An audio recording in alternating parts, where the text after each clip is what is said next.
یا ابا جعفر.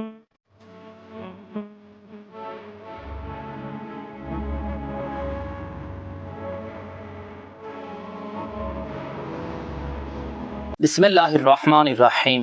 السلام علیکم یا سفیر اللہ. السلام علیکم ورحمۃ اللہ وبرکاتہ. ناظرین محترم، 220 ہجری قمری ماہ ذوالقعدہ کے آخری ایام وہ ایام ہیں جن ایام میں حضرت امام محمد تقی جواد علیہ السلام کو وقت کے ظالم ستمگر حاکم نے زہر دے کے بے دردی کے ساتھ شہید کر دیا، اور حضرت امام علی نقی علیہ السلام کے جو حضرت امام جواد علیہ السلام کے فرزند ارجمند ہیں، اجازت امامت سے مدینہ سے بغداد پہنچے تاکہ اپنے بابا کی تکفین و تدفین کر سکیں. جیسا کہ روایات بتاتی ہیں، ان الامام لا یغسلہ الا امام، کہ امام کو فقط امام ہی غسل دیتا ہے. تو اس لیے حضرت امام علی نقی علیہ السلام اپنے بابا کے پیکر نورانی کے پاس پہنچے، اور حضرت امام علی نقی علیہ السلام نے حضرت امام موسیٰ کاظم علیہ السلام کے قرب میں اپنے بابا حضرت امام جواد علیہ السلام کے پیکر نورانی کو سرزمین کاظمین میں دفن کر دیا. اور آج جتنے بھی زائرین جاتے ہیں، جب کاظمین پہنچتے ہیں تو دو ائمہ کی زیارت سے مشرف یاب ہوتے ہیں. ایک ہے دادا یعنی حضرت امام موسیٰ کاظم علیہ السلام، اور ایک ہے پوتا حضرت امام جواد علیہ السلام. اور حضرت امام جواد علیہ السلام وہ امام ہیں کہ جو کم سن کے عالم میں منصب امامت پر اللہ کی جانب سے فائز ہوئے. حضرت امام جواد علیہ السلام کا کلن سن مبارک جو ہے وہ 25 سال تک ملتا ہے. جواد علیہ السلام اپنے بابا حضرت امام رضا علیہ السلام کے اکلوتے فرزند تھے، اور حضرت امام رضا علیہ السلام امام جواد علیہ السلام سے بے پناہ محبت کیا کرتے تھے. یحییٰ صنعانی کہتا ہے، دخلت علی ابی الحسن رضا علیہ السلام وہو بمکہ، کہ میں سرزمین مکہ حضرت امام رضا علیہ السلام کی بارگاہ میں شرف یاب ہوا. وَهُوَ يُقَشِّرُ مَوْزًا وَيُطْعِمُهُ ابا جعفر علیہ السلام. حضرت امام رضا علیہ السلام ایک کیلے کے چھلکے اتار کے حضرت امام جواد علیہ السلام کو دے رہے ہیں. حضرت امام جواد علیہ السلام اس کیلے کو تناول فرما رہے ہیں. کہتا ہے کہ جب میں نے اس محبت بھرے عالم کو دیکھا تو میں نے کہا، اے فرزند رسول، آپ کو یہ مولود مبارک ہو. تو مولا حضرت امام رضا علیہ السلام فرماتے ہیں، یا یحییٰ نعم، ہاں خیر مبارک. تو حضرت امام رضا علیہ السلام نے ادھر اس مقام پر حضرت امام جواد علیہ السلام کی عظمت کو بیان کرتے ہوئے فرمایا کہ ھذا المولود الذی لم یولد فی الاسلام مثلہ مولود اعظم برکۃ علی شیعتنا منہ، کہ میرے فرزند حضرت امام جواد علیہ السلام وہ مولود ہیں کہ حضرت امام جواد علیہ السلام سے پہلے پورے عالم اسلام میں حضرت امام جواد علیہ السلام سے بڑھ کر پربرکت مولود پیدا ہی نہیں ہوا، جو ہمارے شیعوں کے لیے بہت زیادہ پربرکت ثابت ہو. شاید کسی کے ذہن میں یہ شائبہ پیدا ہو کہ آیا دیگر ائمہ معصومین علیہ السلام کا وجود مبارک کیا شیعوں کے لیے خیر نہیں تھا؟ دیکھیں، مقام طویل میں سب ائمہ معصومین علیہ السلام کلہم نور واحد کی حیثیت رکھتے ہیں،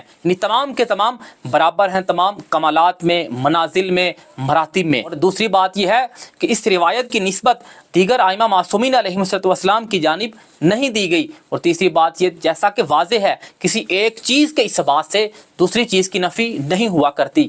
لیکن اب چلتے ہیں اس روایت کے معنی میں، آخر اس برکت سے کیا مراد ہے کہ جو حضرت امام جواد علیہ السلام کے لیے حضرت امام رضا علیہ السلام نے بیان فرمایا کہ میرا بیٹا ہمارے شیعوں کے لیے ان کا وجود مبارک پر برکت ہے. دیکھیں، حضرت امام رضا علیہ السلام نے امام جواد علیہ السلام کے لیے جس لفظ کو بیان فرمایا ہے وہ ہے لفظ برکت. اور لفظ برکت کا جو اصل ریشہ ہے وہ بارکہ ہے، اور بارکہ کہتے ہیں ثبوت الخیر الالہی فی الشیء، کسی چیز میں اللہ کی خیر کا ثابت رہنا، دائم رہنا، باقی رہنا، یعنی یہ ہے برکت کا معنی. اور امام جواد علیہ السلام کیا ہے کہ اعظم برکۃ علی شیعتنا منہ، کہ امام جواد علیہ السلام کا وجود مبارک وہ برکت الہی ہے، یعنی وہ خیر الہی ہے جو ہمارے شیعوں کے لیے دائم ہے، باقی ہے. لیکن سوال یہ پیدا ہوتا ہے وہ کس لحاظ سے، آخر وہ کون سی جہت ہے، وہ کون سی حیثیت ممتاز ہے جس وجہ سے امام رضا علیہ السلام نے امام جواد علیہ السلام کے لیے اس کلام کو صادر کیا. ہم علماء کرام کے اقوال کی تائید لیتے ہوئے اس مطلب کو آگے بڑھائیں گے. دیکھیں، ہر معصوم سے توسل کرنے کا ایک خاص انداز ہے، ایک خاص طریقہ ہے، ایک خاص روش ہے. اس لحاظ سے ائمہ معصومین علیہ السلام سے توسل کر سکتے ہیں. مثلا اگر کسی نے کسی ظالم سے انتقام لینا ہے تو حضرت امیر المومنین علی بن ابی طالب علیہ السلام سے توسل کرے تو اللہ اسے سرفرازی اور کامیابی عطا کرے گا۔ یہ توسل ہر معصوم کی خاص شان کے ساتھ مخصوص ہے، اور اسی وجہ سے ائمہ معصومین علیہ السلام جنبہ امتیاز رکھتے ہیں۔ یا اگر کوئی شخص دنیا اور آخرت کی ہولناکیوں سے گھبرایا ہوا ہے، ان سے بچنا چاہتا ہے، تو وہ مولا صادق علیہ السلام کی عزت پناہ بارگاہ سے توسل کرے تو خدا اسے ہولناکیوں سے محفوظ رکھے گا۔ اور اسی طرح اگر کوئی شخص مریض ہے تو وہ حضرت امام موسیٰ کاظم علیہ السلام سے توسل کرے تو خداوند متعال حضرت امام موسیٰ کاظم علیہ السلام کے وجود پرنور کے صدقے اس کی بیماری کو رفع و دفع کر دے گا، یعنی اس کی بیماری کو ختم کر دے گا۔ اور اسی طرح اگر کوئی اپنے رزق میں وسعت چاہتا ہے تو وہ حضرت امام جواد علیہ السلام سے توسل کرے۔ دیکھیں یہ جتنے بھی موارد ہیں، ان تمام موارد میں ہر معصوم سے متوسل ہوا جا سکتا ہے، لیکن ایک خاص شان ہے، ایک خاص حیثیت ہے کہ اس حیثیت سے، اس شان سے جو معصوم کے ساتھ مخصوص ہے، اسی لحاظ سے ائمہ معصومین علیہ السلام سے توسل کرنا چاہیے۔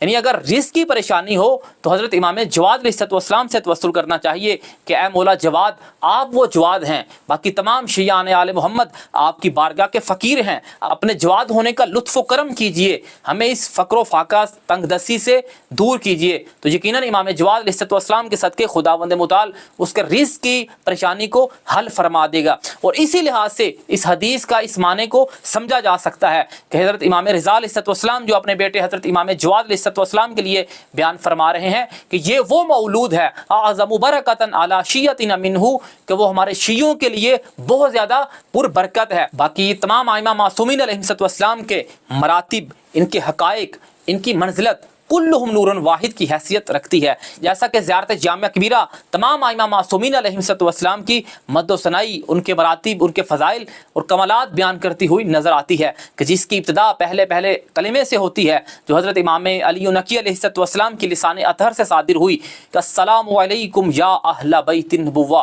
یا صاحب الزمان ادرکنی۔ صاحب الزمان الأجل